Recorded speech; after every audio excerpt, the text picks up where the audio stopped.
Hello बच्चों, मैं नवीन मान आप सभी का स्वागत करता हूं।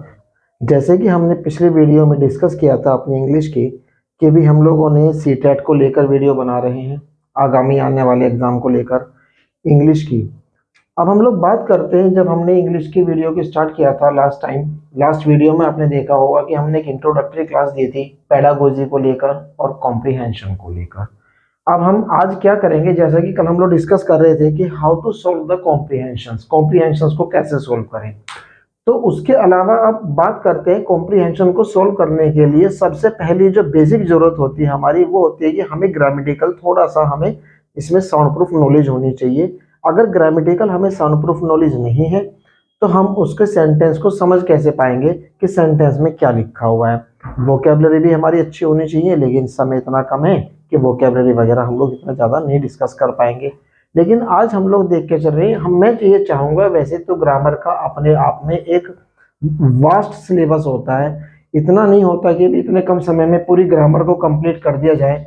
लेकिन हाँ, कोशिश ये करेंगे ज़्यादा से ज़्यादा कराने की, और ग्रामर को हम लोग पूरा आज कोशिश ये करेंगे कि काफ़ी हद तक अपने कंटेंट्स को हम लोग डिलीवर कर सकें। आप लोगों को अच्छी तरह से समझाने की कोशिश करूंगा। आप लोगों को ध्यान से इस चीज़ों को देखना है जो मैं पढ़ाना शुरू कर रहा हूँ। तो शुरू करते हैं बच्चों। सबसे पहले जब हम लोग बात करते हैं ग्रामर की, जो बैकबोन होती है जिसे हम लोग रीढ़ की हड्डी कहते हैं, वो होता है आपका parts of speech. Parts of speech की अगर हम लोग बात करते हैं तो पार्ट्स ऑफ स्पीच में आप लोगों ने पढ़ा होगा noun, pronoun, verb, adjective, adverb, preposition, conjunction, interjection. ज्यादा डीपली हमें सीटेट में जाने की जरूरत नहीं होती, क्योंकि ग्रामर से जुड़े हुए क्वेश्चंस आपके नहीं आते। ग्रामर को पढ़ाने का मकसद, जो पर्पस है आपको, दैट इज ओनली कि आप लोग कॉम्प्रिहेंशंस को समझ सकें। आज की क्लास आपके लिए इसलिए इंपॉर्टेंट होने वाली है कि आपको मैं parts of speech, article, direct indirect और एक्टिव पैसिव की भी साथ में थोड़ा सा जानकारी देता हुआ चलूंगा, ताकि आप लोगों को सेंटेंसेस प्रॉपरली समझ में आ सके। जैसे कि मैंने अभी बताया कि जो हमारी ग्रामर की जो बैकबोन होती है वो पार्ट्स ऑफ स्पीच होता है, और इसके अंदर noun, pronoun, verb, adjective, adverb, preposition, conjunction, interjection आदि आते हैं। अब हम लोग बात करते हैं सबसे पहले सेंटेंस की, कि सेंटेंस क्या होता है। जैसे हमने हिंदी में पढ़ा है कि भी जो शब्दों का ऐसा समूह जो आपके भावों की पूर्ण अभिव्यक्ति कर दे वह आपका वाक्य कहलाता है। ऐसे हम लोग इंग्लिश में बोलते हैं, a sentence is a group of words, a sentence is a group of words which can clear your sense, your feelings, your thoughts and express your thoughts easily। अब हम लोग बात करते हैं sentence is a group of words. तो हमें सिर्फ ये चीज समझनी है यहां पर बेटा जी, देखिएगा ध्यान से। मैंने बताया आप लोगों को कि सेंटेंस को आप देखिएगा, ए ग्रुप ऑफ वर्ड्स। मैंने क्या बोला? एक ग्रुप ऑफ वर्ड्स, शब्दों का समूह। अब अगर मैं यहां पर एक सेंटेंस लिखता हूं कि I am going to market, कुछ लोग कहेंगे कि जी यहां पर टू द मार्केट भी होता है या टू मार्केट होता है। अभी हम उस पर अपने आर्टिकल पे जा रहे हैं, सिंपल हम एक सेंटेंस की बात कर रहे हैं कि I am going to market. ये आपको एक पूरा सेंटेंस दिखाई दे रहा है। इस सेंटेंस में बस हमें इस चीज को देखना है कि इसमें आपके कुछ वर्ड्स यूज हुए हैं, 1 2 3 4 5 वर्ड्स आपके यूज हुए हैं इस सेंटेंस को बनाने के लिए। तो मैंने क्या बोला? एक ग्रुप ऑफ वर्ड्स, है ना, which makes a complete sense. मैंने क्या बोला था? Which makes a complete sense is called a sentence. अब हम बात करते हैं I am going to market, ये पूरा एक सेंटेंस है, लेकिन इस सेंटेंस को बनाने के लिए हमें जरूरत पड़ती है बेटा जी यहां पर पार्ट्स ऑफ स्पीच की। किसकी जरूरत पड़ती है? हमें जरूरत पड़ती है पार्ट्स ऑफ स्पीच की। पार्ट्स ऑफ स्पीच में आपकी बहुत सारी चीजें होती हैं, जैसे कि मैंने बताया था नाउन होता है आपका प्रोनाउन होता है, वर्ब होता है, एडजेक्टिव होता है, एडवर्ब होता है, प्रीपोजिशन होता है, कंजंक्शन होता है, इंटरजेक्शन होता है। लेकिन इतना ज्यादा हम नहीं चलेंगे, हम लोग यहाँ से noun, pronoun, verb, adjective, adverb, preposition इनको भी अगर समझ लेंगे तब भी हम सेंटेंस को समझ सकते हैं। अब आपने बोला कि जी एक ग्रुप ऑफ वर्ड्स, लेकिन ये वर्ड्स यहाँ पर किस रोल को प्ले कर रहा है? क्योंकि ध्यान रखिएगा, जब भी हम लोग कोई सेंटेंस लिखते हैं, कोई सेंटेंस बोलते हैं, कोई सेंटेंस पढ़ते हैं तो उसमें जो वर्ड्स होते हैं वो एक पर्टिकुलर कोई ना कोई रोल प्ले करते हैं। हर वर्ड कोई ना कोई रोल प्ले करता है सेंटेंस के अंदर। अब वो रोल क्या प्ले करता है वो आप ध्यान से देखिएगा। जैसे यहाँ पे सेंटेंस है I am going to market. जब हम सेंटेंस बनाते हैं तो आपको पढ़ा दिया गया होगा आपसे पहले कि हम सेंटेंस बनाते हैं subject plus verb plus object को लेकर, यानी कि कर्ता प्लस क्रिया प्लस कर्म। इस तरह से हम लोग सेंटेंस को बनाते हैं। तो मैंने क्या बोला, आई यहाँ पे सब्जेक्ट है यानी काम को कर रहा है, आई एम आपकी हेल्पिंग वर्ब है, गोइंग आपकी मेन वर्ब है, टू आपका प्रीपोजिशन है और मार्केट आपका ऑब्जेक्ट है। तो आप देखेंगे कि भी subject, helping verb, main verb, preposition और ये नाउन यहाँ पे यूज हुआ है। यहाँ पे प्रोनाउन है सब्जेक्ट और ऑब्जेक्ट आपका नाउन है। तो होता क्या है बेसिकली कि जो सेंटेंस हमारा बनता है वो पूरी पार्ट्स ऑफ स्पीच को ही तो मिलाकर बनता है। और जब हमें पार्ट्स ऑफ स्पीच का ही पता नहीं होगा तो मुझे बताइएगा कि फिर हम लोग सेंटेंस कैसे बना सकते हैं। अब अगर मैं यहाँ पे लिख दूं गोइंग मार्केट टू एम आई, तो सेंटेंस ये है। आप कहेंगे कि ये भी तो एक सेंटेंस है, ग्रुप ऑफ वर्ड्स है, लेकिन ध्यान रखिएगा कि ये आपकी सेंस को कंप्लीट नहीं कर रहा है, ये आपके पूरी, अगर हम कहें कि भी पूरे आपके भावों की अभिव्यक्ति नहीं कर रहा है। तो इसलिए sentence is a group of words which makes a complete sense is called a sentence. इसे आप लोग एक बार देख लीजिएगा, उतार लीजिएगा इसको, इसके स्क्रीनशॉट लेना चाहे स्क्रीनशॉट ले लीजिएगा। अभी हम लोग इसके आगे, अब हम लोग इसके आगे पार्ट्स ऑफ स्पीच को शुरू कर रहे हैं। सेंटेंस में बता दूंगा सेंटेंस हम कैसे बनाते हैं, सेंटेंस की फॉर्मेशन कैसे होती है। सेंटेंस फॉर्म करके सीधा हम लोग पार्ट्स ऑफ स्पीच पाएंगे और थोड़ा तेजी से चलते हुए noun, pronoun, adjective, adverb, preposition सबको लेते हुए चलेंगे। 1 मिनट दे रहा हूं आप लोगों को, आप लोग इसको देखिएगा। सेंटेंस बनाने के लिए मैं आपसे सिर्फ 2-3 चीजें कहूंगा कि भी देखिएगा। सेंटेंस हम लोग 3 तरह से बनाते हैं। एक तो होता है कि हम लोग सेंटेंस में सब्जेक्ट प्लस वर्ब को इन्वॉल्व करें। सब्जेक्ट यानी कि कर्ता जो काम को कर रहा है, वर्ब यानी कि क्रिया जो काम हो रहा है। सब्जेक्ट प्लस वर्ब यानी कि सब्जेक्ट इस काम को करता है। जैसे कि मैंने आपसे बोला कि राम कम्स, राम आता है। उसके बाद में हमने दूसरा लिया अपने फॉर्मेशन। पहली फॉर्मेशन हमारी होगी सब्जेक्ट प्लस वर्ब, दूसरी होगी हमारी subject plus verb plus object. अब हम लोग subject plus verb plus object की बात करते हैं, यानी कि कर्ता प्लस क्रिया प्लस कर्म। कर्ता यानी कि सब्जेक्ट किसी काम को करता है किसी ऑब्जेक्ट के ऊपर। जैसे मैंने बोला राम कम्स हियर, राम यहां आता है। तीसरा फॉर्मेशन हो जाता है हमारा subject plus helping verb plus main verb plus object. जैसे कि मैंने बोला राम इज कमिंग हियर। तो ये होता है आपके सेंटेंस को बनाने के, फॉर्मेशन करने के 3 तरीके। हालांकि इसके अलावा भी हैं जिसमें खाली हम लोग वर्ब को यूज कर देते हैं, कम, गो, राइट, रीड। देखिएगा 2 चीजों की हम लोग बात करते हैं। हाँ, आप लोगों को कंसंट्रेट करना है 2 चीजों पर, एक आपकी ग्रामर और एक आपकी वोकैबुलरी, जिसमें आप लोगों को सीख सकते हैं फिर कॉम्प्रीहेंशंस को सोल्व करना। तो अगर मैं कहता हूं ग्रामर को, ग्रामर की मैं आपको क्लास दे रहा हूं, आज की क्लास जो रहेगी वो ग्रामर की रहेगी पूरी, और वोकैबुलरी आप लोग अपनी किसी भी बुक से आप उसको कंप्लीट कर सकते हैं। वैसे तो एक बेसिक वोकैबुलरी होती है जिसमें हम लोग आना जाना, खाना पीना, पढ़ना, रोना, सोना, खेलना, कूदना, यानी कि write, read, go, come, play, sleep, take, purchase, buy, cook, ये सब चीजें यूज करते हैं। इसके अलावा बाकी आपकी वोकैबुलरी होती है, वो सब आप देखते हुए चलेंगे। अब हम लोग स्टार्ट कर रहे हैं अपनी parts of speech. Parts of speech में जो हमारा पहला टॉपिक होगा वो होगा हमारा नाउन। देखिएगा बहुत जल्दी से हम लोग चीजों को लेके चलेंगे और अच्छी तरह से समझाने की कोशिश करूंगा कम समय में ही। सबसे पहले हम लोग जब पार्ट्स ऑफ स्पीच की बात करते हैं तो पार्ट्स ऑफ स्पीच में हम लोग लेके चलते हैं सबसे पहले नाउन को।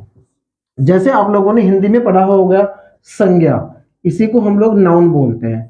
अगर इसकी डेफिनेशन की बात करूं तो आप लोगों ने पढ़ा होगा a noun is the name of any person, place और thing. A noun is the name of any person, place और थिंग। कि नाउन जो है एक नाम है किसी व्यक्ति का, किसी वस्तु का या किसी जगह का। अब अगर मैं दूसरे शब्दों में कहूं आप लोगों से, ए noun is a naming word. A noun is a naming word. Naming word मैंने इसलिए कह दिया कि किसी भी चीज को, यानी किसी पर्सन को, किसी प्लेस को या किसी थिंग को नाम देता है, तो noun is a naming word. दूसरी तरह से जैसे आप लोगों ने अब तक पढ़ते आए हैं उस डेफिनेशन को भी आप देख सकते हैं, ए noun is the name of any person, place और थिंग। अब जो भी चीज आपके एटमॉस्फेयर में आपको दिख रही है, उन्हें जब भी आप आवाज लगाएंगे, कॉल करेंगे, तो किसी न किसी नाम से करेंगे, ठीक है ना। ऐसा तो नहीं है कि आप जा रहा है कोई व्यक्ति और आप उसको नाम से ना बुला के, अगर आपको नाम पता है तो आप उसे नाम से बुलाएंगे। तो व्यक्ति का नाम वो नाउन है, किसी चीज का नाम वो नाउन है।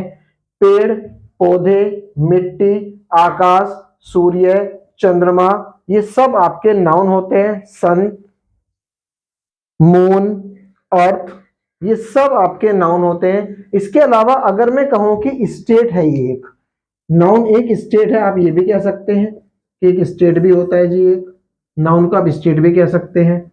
नाउन को आप कोई फीलिंग भी कह सकते हैं, वो भी आपकी नाउन होती है। वो सब चीजें हम लोग डिस्कस करेंगे किस तरह से। वैसे अगर हम लोग बात करें, noun is the name of any person, place और थिंग, ये हमारे लिए काफी है।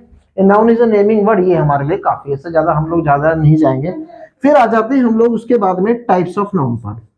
अगर हम लोग बात करते हैं types of noun, types of noun, तो सबसे पहले हम लोग बात करते हैं इसमें प्रॉपर नाउन की। दूसरे नंबर पर आपका आ जाता है कॉमन नाउन। एक एक को हम लोग पढ़ते हुए चलेंगे, पहले हम लोग इन दोनों को पढ़ते हैं। प्रॉपर नाउन क्या होता है?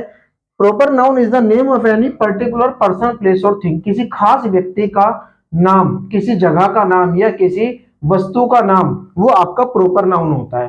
कॉमन नाउन यानी कि जो सबके लिए कॉमन हो, जैसे कि जो ध्यान रखिएगा, कॉमन नाउन और प्रॉपर नाउन को आप इस तरह से डिस्टिंग्विश कर सकते हैं।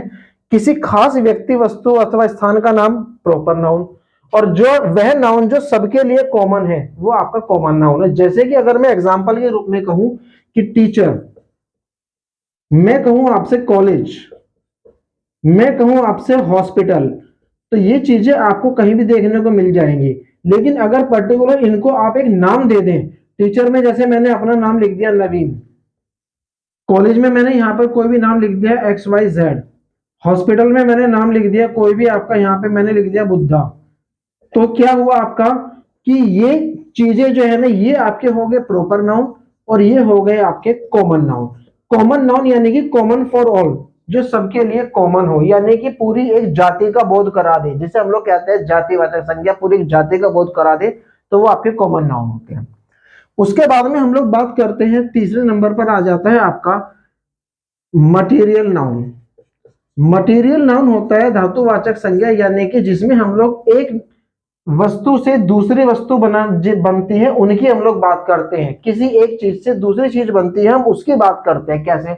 जैसे कि मैंने बोला वुड, मैंने बोला गोल्ड, मैंने बोला सिल्वर, तो ये क्या हो गई? हमारी धातुएं हैं।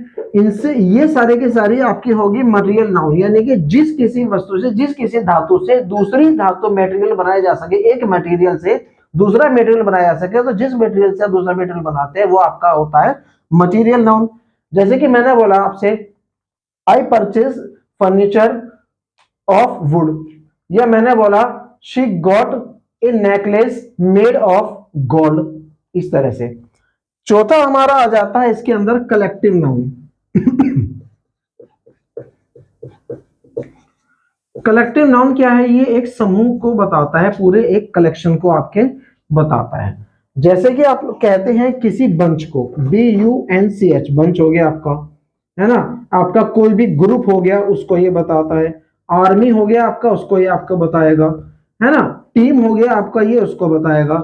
मैंने बोला ए टीम ऑफ प्लेयर, तो टीम जो है वो आपका कलेक्टिव नाउन होगा। मैंने बोला एन आर्मी ऑफ सोल्जर्स, तो आर्मी जो होगा वो आपका कलेक्टिव नाउन होगा, है ना। एक ग्रुप ऑफ स्टूडेंट्स, ये आपका ग्रुप जो होगा वो कलेक्टिव नाउन होगा। क्लियर है? उसके बाद में हम लोग आ जाते हैं, पांचवा और लास्ट होता है हमारा एब्स्ट्रैक्ट नाउन, जिसे हम लोग पढ़ते हैं भाववाचक संज्ञा के रूप में। एब्स्ट्रैक्ट नाउन का मतलब होता है भाववाचक संज्ञा, यानी कि इसमें सिर्फ हम फीलिंग्स की बात करते हैं। ऐसे नाउन जिनको हम लोग छू नहीं सकते, सिर्फ महसूस कर सकते हैं, वो इसके अंदर आते हैं। जैसे कि मैंने बोला he is a brave boy, तो ब्रेव क्या हो गया आपका, ये एब्स्ट्रैक्ट नाउन हो, क्योंकि आप उसे महसूस कर सकते हो। कावर्ड, कायर हो गया आपका, उसे आप महसूस कर सकते हो, देख नहीं सकते, है ना। लवली, इंटेलिजेंट, ये सारे आपके कौन से हो गए, एब्स्ट्रैक्ट नाउन। अब यहीं पर नाउन थोड़ा खत्म नहीं हो जाता है, थोड़ी सी चीजें मैं ओरली आपको समझाऊंगा। नाउन में सबसे पहले क्या होता है, देखिएगा, व्हाट इज नाउन, वो हमने देख लिया। Noun is the name of any person, place और थिंग, और it is a name in word, ये हमारा नाउन हो गया। टाइप्स ऑफ नाउन में हमने पढ़ लिया, proper noun, common noun, abstract noun, material noun और आपका कलेक्टिव नाउन, सारे हमने डिफाइन कर दिए हैं। उसके बाद में आ जाता है आपका जब हम लोग तीसरी चीज के अंदर पढ़ते हैं, वो होता है नाउन इन नंबर्स।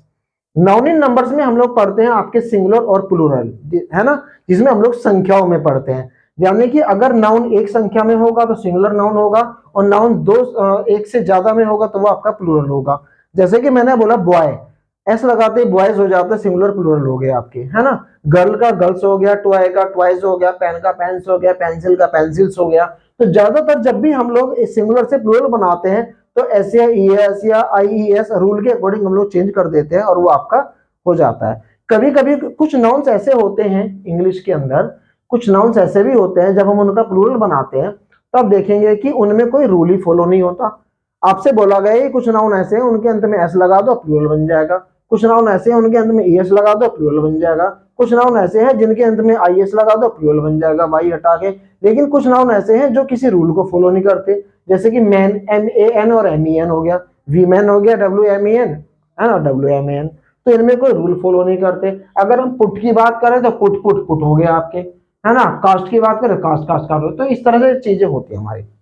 ये वर्ब की भी, वर्ब में भी ऐसे आता है आपका, सब्जेक्ट वर्ब एग्रीमेंट में हम लोग पढ़ेंगे।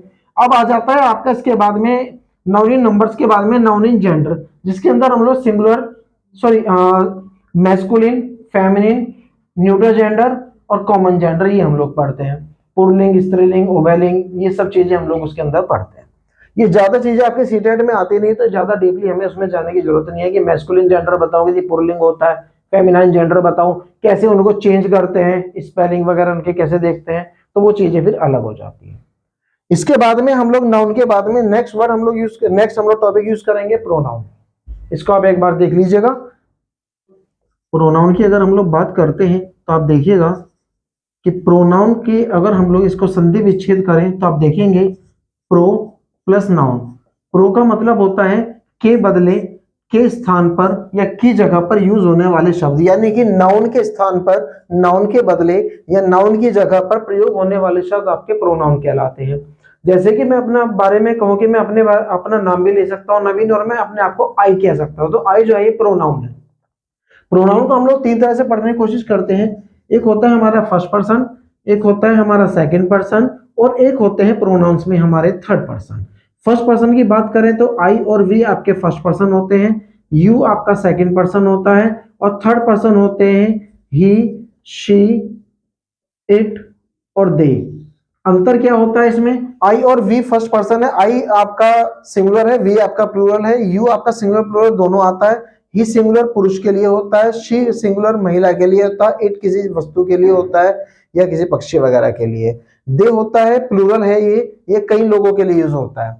तो फर्स्ट पर्सन वो व्यक्ति होता है जो अपनी बात को कह रहा है, सेकंड पर्सन वो व्यक्ति होता है जो आपकी बात को सुन रहा है, जो मेरी बात को, जैसे मैं बोल रहा हूं तो मैं फर्स्ट पर्सन हूं आई, आप मेरी बात को सुन रहे हैं तो आप यू हैं, और थर्ड पर्सन वो जिसके बारे में हम लोग बात कर रहे हैं। जैसे मैंने आपसे बोला कि I am telling you about my friends, तो आई आपका, मैं आई है वो आपका फर्स्ट पर्सन है, यू आपका सेकंड पर्सन है, और अबाउट माई फ्रेंड्स या अबाउट देम, तो देम क्या हो गया आपका, देम आपका थर्ड पर्सन का प्रोनाउन हो गया। अगर मैं कहूं अबाउट माई फ्रेंड्स तो फ्रेंड्स आपके नाउन हो गए, और मैंने बोला अबाउट देम तो फ्रेंड्स की जगह मैंने देम यूज कर दिया है।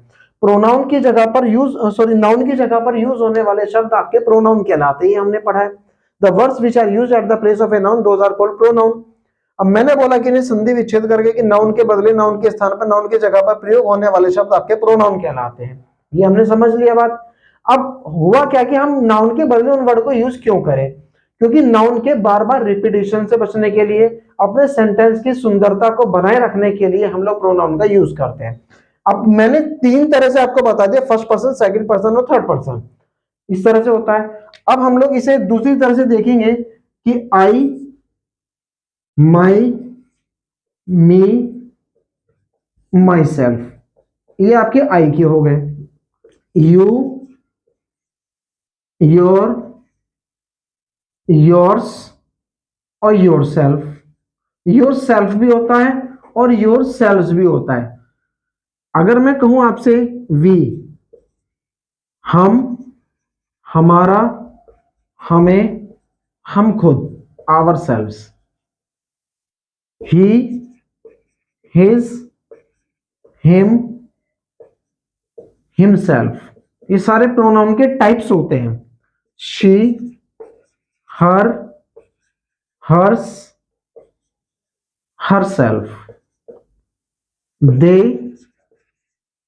their, them और themselves, ये सारे हमारे प्रोनाउन के टाइप होते हैं। अगर हम लोग इसको कहीं की भी डीपली जाने में तो बहुत समय लगेगा, मैं आपको बता देता हूं। मैं, मेरा, मुझे, मैं खुद, आप, आपका, आपका ही, योर्स और आप खुद, हम, हमारा, हमें, हम खुद, वह, उसका, उसको, वह खुद, वह, उसका, उसको, वह खुद। ही आता है आपका मैस्कुलिन के लिए यानी कि पुरुष के लिए, शी आता है आपका महिला के लिए। वे, दे, देयर उनका, देम उनको, देम सेल्व्स वे खुद, ये सारे आपके प्रोनाउंस होते हैं। ठीक है बच्चों, अब हम लोग अपने नेक्स्ट टॉपिक पर चलते हैं, क्योंकि मैंने बताया था समय की थोड़ी तंगी है। कॉम्प्रिहेंशन को अच्छी तरह से समझाने के लिए हम लोग ग्रामर की हेल्प लेके चल रहे हैं, ताकि आपके ग्रामर में थोड़ा सा आपको एक पॉलिश हो जाए आप लोग ग्रामर में, इसलिए हम लोग ग्रामर को थोड़ा सा लेके चल रहे हैं। अब आपका आता है उसके बाद में टॉपिक वर्ब। वर्ब की अगर मैं बात करता हूं तो वर्ब होता है आपका क्रिया। क्रिया अगर मैं कहूं कि कोई एक्शन होता है, या अगर मैं कहूं कि कोई काम होता है, या अगर मैं कहूं कि जी कोई काम करना, ये सारे आपके वर्ब होते हैं। वर्ब आपके बेसिकली दो प्रकार के होते हैं, एक होता है आपका हेल्पिंग वर्ब और एक होता है आपका मेन वर्ब। हेल्पिंग वर्ब में आपके कौन कौन से आते हैं? हेल्पिंग वर्ब में आपके दो तरह के आते हैं। हेल्पिंग वर्ब को ही हम लोग दूसरे शब्दों में बेटा जी ऑक्सिलरी वर्ब भी बोलते हैं। जैसे कि अगर मैं कहता हूं आपसे यहाँ पर दो तरह के, जैसे मैंने बताया हेल्पिंग वर्ब दो तरह के होते हैं और मेन वर्ब आपके एक ही तरह के होते हैं। अब मैं बात करता हूं मेन वर्ब की।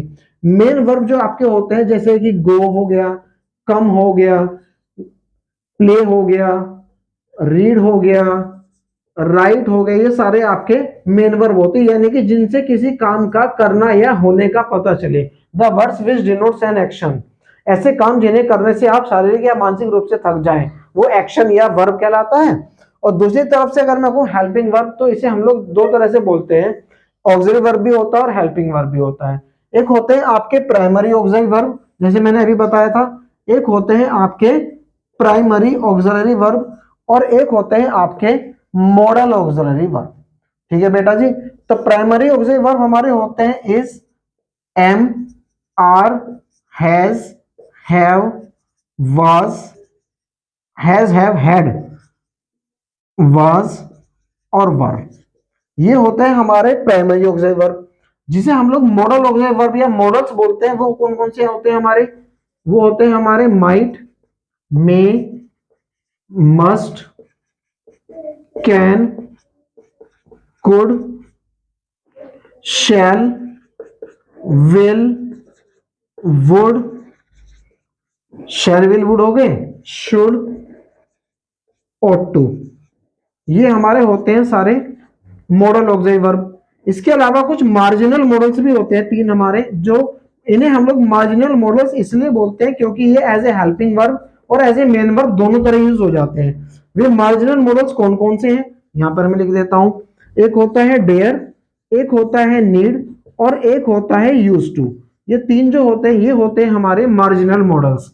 मॉडल्स आपके जो हेल्पिंग वर्ब की तरह यूज हो वे आपके मॉडल्स हो गए, और मार्जिनल मॉडल्स वे हैं जो हेल्पिंग वर्ब और मेन वर्ब दोनों तरह से यूज हो। अब इन्हें समझ लेते हैं। इज किसके लिए आता है? ही, शी, इट के लिए इज आता है। एम, आई के लिए आता है। आर आता है वी, यू और दे प्रोनाउन के लिए। हैज आता है आपका ही शी इट के लिए, हैव आता है आपका आई वी यू दे के लिए। हैड जो है ना, ये हैज और हैव का दोनों का कॉमन पास्ट है, ये पास्ट फॉर्म है इसकी। अगर मैं कहूं हैज और हैव का पास्ट हैड है और ये कॉमन है, ये सभी प्रोनाउन के साथ चलता है, common for all. Was singular होता है यानी कि ये आई के साथ आता है, ही के साथ आता है, शी के साथ आता है, इट के साथ आता है। और वर आपका प्लूरल है, ये वी यू दे इन सब के लिए आता है।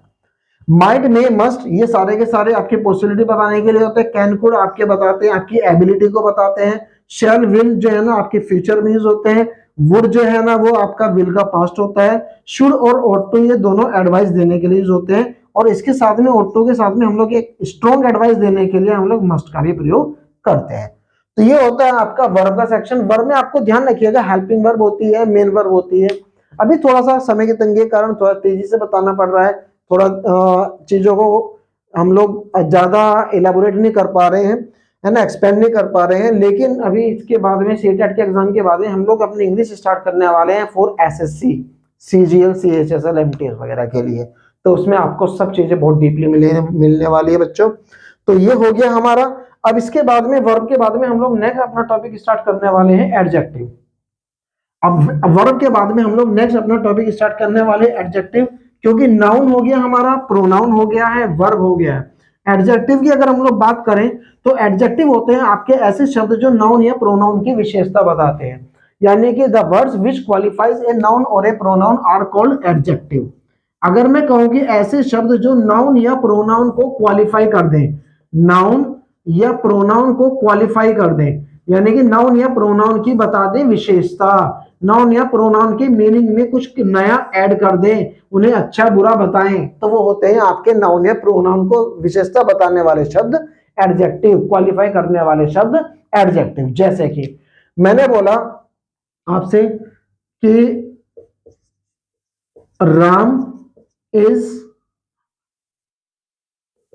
इंटेलिजेंट, राम इंटेलिजेंट है, तो इंटेलिजेंट जो है ये एक एडजेक्टिव है जो कि क्वालिफाई कर रहा है राम को। राम कौन है? हमारा नाउन है ना। और मैंने बोला ही इज ब्रेव, वो ब्रेव है, ब्रेव बहादुर होता है, ये एडजेक्टिव हो गया हमारा और ये प्रोनाउन को क्वालिफाई कर रहा है। तो जहां कहीं किसी भी नाउन शब्द की विशेषता बताई जा रही है किसी शब्द के द्वारा, या प्रोनाउन शब्द की विशेषता बताई जा रही है किसी भी शब्द के द्वारा, तो वो कहलाता है हमारा एडजेक्टिव। उसके बाद में हम लोग बात करते हैं, नेक्स्ट वर्ड होता है हमारा एडवर्ब। एडवर्ब को हम लोग ऐसे ही समझेंगे, थोड़ा सा ज्यादा डीपली नहीं जाएंगे। एडवर्ब का मतलब होता है कि ऐसे शब्द जो आपके ध्यान दीजिएगा इन शब्दों पर जो मैं समझा रहा हूं, ऐसे शब्द जो आपके एडजेक्टिव को क्वालिफाई करें, या जैसे कि इसमें लिखा हुआ है एड प्लस वर्ब, यानी कि वर्ब को क्वालिफाई कर दें, वर्ब की विशेषता बताएं, है ना, वर्ब के मीनिंग में कुछ ऐड कर दें, तो वो कहलाते हैं आपके एडवर्ब। अब मैंने बोला कि नाउन या प्रोनाउन को क्वालिफाई करने वाले शब्द आपके एडजेक्टिव हो गए और एडजेक्टिव को क्वालिफाई करने वाले शब्द हमारे एडवर्ब हो गए। क्लियर? जैसे कि मैंने बोला आपसे एक सेंटेंस है, he is very honest, he is very honest, तो ऑनेस्ट आपका एडजेक्टिव है और ऑनेस्ट को क्वालिफाई कर रहा है आपका एडवर्ब। आना कम है और मैंने बोला कम फास्ट, तो वर्ब को क्वालिफाई कर दिया। कम सून, वर्ब को क्वालिफाई कर दिया। तो ध्यान रखिएगा, अगर हम कहें ऐड वर्ब, यानी कि वर्ब के मीनिंग में ऐड करने वाले शब्द आपके क्या कहलाएंगे? वर्ब के मीनिंग में कुछ भी ऐड करने वाले शब्द आपके कहलाएंगे एडवर्ब। या अगर हम लोग दूसरे शब्दों में कहें कि नाउन या प्रोनाउन को क्वालिफाई करने वाले शब्द आपके एडजेक्टिव, और एडजेक्टिव को क्वालिफाई करने वाले शब्द आपके एडवर्ब। देखना क्या है बेसिकली कि सिर्फ स्टेप बाय स्टेप के प्रोसेस को हम लोग फॉलो करते हुए चलेंगे। नाउन या प्रोनाउन को क्वालिफाई कर दिया आपके एडजेक्टिव ने, एडजेक्टिव क्वालिफाई कर दिया एडवर्ब ने। उसके बाद में आपका आ जाता है नाउन हो गया, प्रोनाउन हो गया है, वर्ब हो गया है, एडजेक्टिव हो गया है, एडवर्ब हो गया। अब हम लोग प्रीपोजिशन करेंगे, कंजंक्शन इंटरजेक्शन को नहीं छेड़ेंगे क्योंकि इसका ज्यादा कोई यूज ऐसा नहीं है। प्रीपोजिशन यानी कि अगर हम लोग कहें कि ऐसे शब्द जो पोजीशन बताते हैं नाउन या प्रोनाउन से पहले आकर, और उन नाउन या प्रोनाउन का संबंध सेंटेंस में दूसरे शब्दों के साथ बताते हैं। ऐसे शब्द जिनका प्रयोग नाउन या प्रोनाउन के पहले या साथ में होकर उस नाउन या प्रोनाउन का संबंध दूसरे वाक्यों के साथ बताया जाए वो कहलाते हैं आपके प्रीपोजिशन। प्रीपोजिशन यानी कि पोजीशन बताएं नाउन या प्रोनाउन के सेंटेंस के अंदर और उनको रिलेट करें सेंटेंस के दूसरे शब्दों दूसरे वर्ड्स के साथ में। ठीक है, अब बात करते हैं हम लोग, जैसे कि मैंने बोला आई एम, वैसे तो जो प्रीपोजिशन होती है टू होती है आपकी, टुवर्ड्स होती है, इनटू होती है आपकी, ऑन होती है, अपॉन होती है, अबव होती है, बिलो होती है, इनसाइड होती है, ये ईटीसी बहुत सारी आपकी प्रीपोजिशंस हैं जो हम लोग आगे पढ़ेंगे। मैंने बोला आपसे कि I am going to college, मैं कॉलेज जा रहा हूं, और दूसरा मैंने बोला कि I am going towards college. दोनों के दोनों आपकी प्रीपोजिशन है, लेकिन दोनों में अंतर क्या आ रहा है? टू का मतलब होता है कि ये बताता है आपको डेस्टिनेशन यानी कि मंजिल के लिए कि मैं इस जगह पे जा रहा हूं, और ये बताता है आपको डायरेक्शन। टू बताता है आपको डेस्टिनेशन और टुवर्ड्स बताता है आपको डायरेक्शन। कैसे? कि मैं कॉलेज जा रहा हूं तो I am going to college, मैं कॉलेज की ओर जा रहा हूं, I am going towards college. Okay, ऐसे ही आपकी दो प्रिपोजिशन होती है एट और इन। तो ध्यान रखिएगा, छोटी जगह के लिए हम लोग एट यूज करते हैं और बड़ी जगह के लिए इन यूज करते हैं। जैसे कि मैंने बोला कि I live at a colony in B city. तो सिटी के सापेक्ष में अगर हम देखें तो कॉलोनी छोटी है, तो बड़ी चीज के लिए, बड़ी जगह के लिए आप क्या लगाएंगे? इन, और छोटी जगह के लिए आप एट लगाएंगे। जैसे मैंने बोला कि आई टीच, ठीक है, at this coaching in this city, तो ये होता है to, towards, at, in, on, upon, over, in, inside, under, below, above, across, by the side of, in front of, opposite of, etc बहुत सारी है, बहुत सारी प्रीपोजिशंस है, लेकिन due to lack of time we are not able to describe all the prepositions over here. That's why we are starting the next topic now. हमारा noun हो गया बेटा जी, हमारा प्रोनाउन हो गया है, एडजेक्टिव हो गया, एडवर्ब हो गया, प्रीपोजिशन हो गया, कंजंक्शन इंटरजेक्शन को हम नहीं छेड़ेंगे क्योंकि ज्यादा कोई यूज इसमें सीटेट में इसका नहीं आता। आगे जब एसएससी वगैरह की इंग्लिश आप पढ़ेंगे तो उसमें आपको इसका सारे का यूज मिल जाएगा। उसके बाद में हम लोग करते हैं स्टार्ट, नेक्स्ट टॉपिक है हमारा आर्टिकल। आर्टिकल को आप देख लीजिएगा और थोड़ा सा आपको हल्का सा मैं यूज बता दूंगा एक्टिव पैसिव डायरेक्ट इंडायरेक्ट का, बहुत हल्का सा।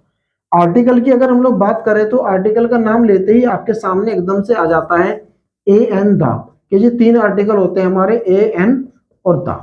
ए एन को आपका इंडेफिनिट आर्टिकल बोला जाता है और द को आपके डेफिनिट आर्टिकल बोला जाता है। डेफिनिट आर्टिकल यानी कि वो जो निश्चित है उसके लिए आता है, ये जो वस्तुएं जो चीजें निश्चित है डेफिनिट है उनके लिए द आएगा, और ए एन आता है इनडेफिनिट चीजों के लिए। अब देखिएगा हम बात करते हैं इंडेफिनिट और डेफिनिट के लिए। जैसे कि मैंने बोला आपसे कि भी सन हो गया, वो ताजमहल हो गया आपका, है ना, या लाल किला हो गया रेड फोर्ट दिल्ली में, आगरा में हो गया आपका ताजमहल। तो जो चीजें डेफिनिट है आपको सबको पता है कि हाँ है, तो उनके लिए हम लोग यूज करते हैं द। और द आर्टिकल, ये ध्यान रखिएगा, ये किसी भी नाउन से पहले आती है, और ए एन जो है ना ये वन के सापेक्ष में आता है एक के लिए। अब देखिएगा, जैसे हमें बता दिया गया है कि अगर ए एन में हम लोग अंतर करें कि अगर आपका कोई भी वर्ड जो वोवेल से स्टार्ट हो रहा है, कोई भी नाउन जो वोवेल से स्टार्ट हो रहा है, वोवेल्स कौन से होते हैं हमारे? ए ई आई ओ यू, ये हमारे वोवेल्स होते हैं। इन वोवेल्स से जो स्टार्ट होते हैं उनके लिए एन आता है, और जो कंसोनेंट से स्टार्ट होते हैं, कंसोनेंट्स यानी कि जो अदर वर्ड्स हैं, अदर लेटर्स हैं, अदर लेटर्स हैं जो उनसे स्टार्ट हो रहे हैं आपके नाउन, उनके लिए ए आता है। लेकिन अगर यहां पे आ जाता है एक वर्ड है E W E, it is E W E. अब आप इसमें क्या भरेंगे? यहाँ पर ए भरेंगे, एन भरेंगे। आपने बोला जी ई आ रखा है, वोवेल्स आ रहा है, सीधा सीधा एन भर देंगे? नहीं, ये जो है ना इसकी प्रोनाउंसिएशन जो होती है वी होती है, it is a type of sheep यानी कि फीमेल शीप। तो यहाँ पे एन की जगह ए आएगा, ठीक है, क्योंकि यहाँ पे वी बोला जा रहा है, इसको ईव नहीं बोला जा रहा है। अगर हम इसको ईव बोलते, इसकी प्रोनाउंसिएशन ईव होती तो यहाँ पे फिर एन आता, अदरवाइज ई है। अब देखिएगा, मैंने बोला आपसे शी इज डैश इंटेलिजेंट, वह इंटेलिजेंट है, तो इसमें बताइए ए आएगा एन आएगा?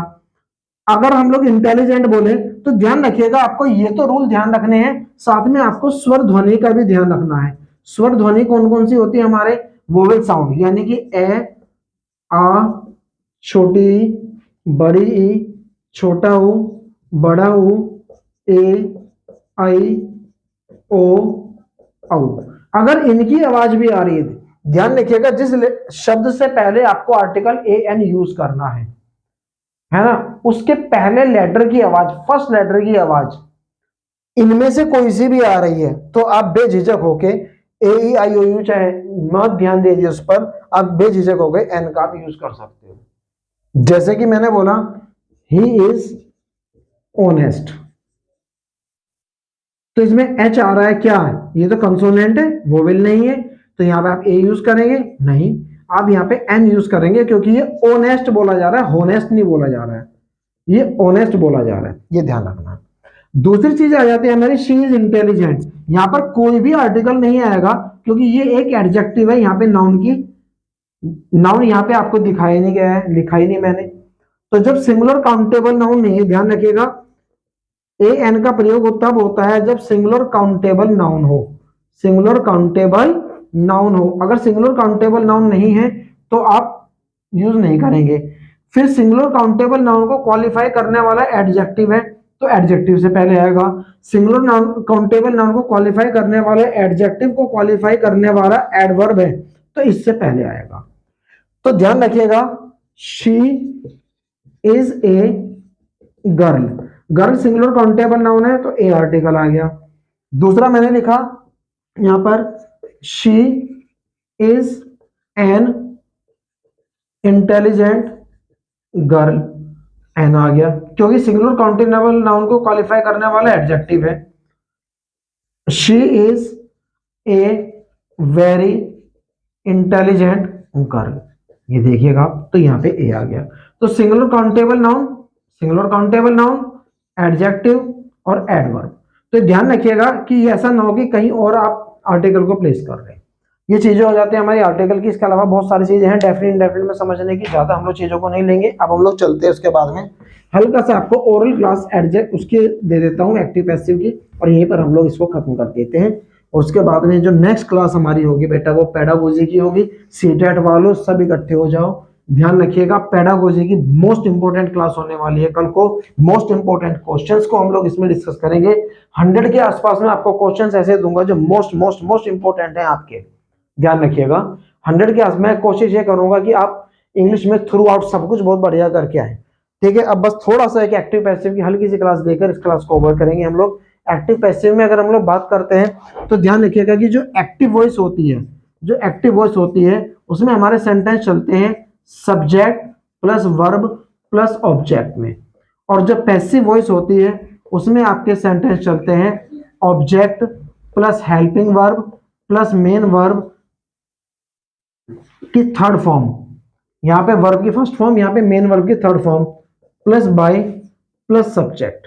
फिर ये इस तरह से चलता है आपका। अब कैसे समझ के चलना हमें, जैसे कि मैंने बोला कि आई राइट ए लेटर, ये हमारा एक्टिव वॉइस है। पैसिव वॉइस बनाना तो इस ऑब्जेक्ट को आप पहले ले आइएगा, a letter is written by me. Present indefinite में मैंने आपको बना के बता दिया।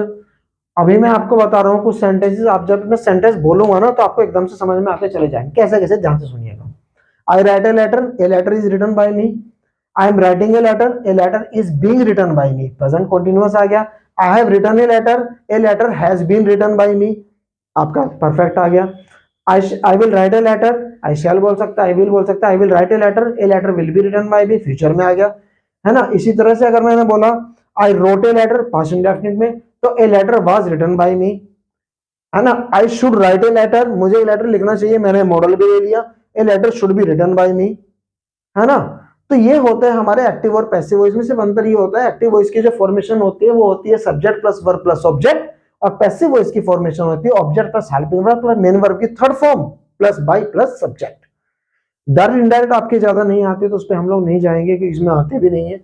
तो अब हम लोग नेक्स्ट टॉपिक अपना जो स्टार्ट करेंगे नेक्स्ट वीडियो में बेटा जी, अभी मैंने बता दिया कि पेडागोजी स्टार्ट करूंगा आपकी नेक्स्ट वीडियो जो आपको मिलने वाली है। पेडागोजी में मोस्ट इंपॉर्टेंट स्टफ मैं आपको कराने वाला हूं, जिसमें आपको थॉर्नडाइक, स्किनर, जीन पियाजे, इनके जो थ्योरीज हैं उसके ऊपर कौन कौन से क्वेश्चंस आते हैं वो मैं आपको बताऊंगा इंग्लिश में। इसके अलावा सारे आपकी जितने भी लर्निंग्स हैं वो बताऊंगा आपको, है ना। एक्विजिशंस में आपको बताऊंगा, एक्विजिशंस में और लर्निंग में क्या अंतर होता है वो हम उसके ऊपर जरूर क्वेश्चन आपका एक बन के आता है, वो मैं बताऊंगा। इसके अलावा जो आपके जितने भी लर्निंग डिसऑर्डर्स होते हैं वो हम बताएंगे, और 100 के आसपास में आपको most most most important questions कराने जा रहा हूं, और जिसमें से मुझे उम्मीद है कि आपको क्वेश्चंस मिलेंगे।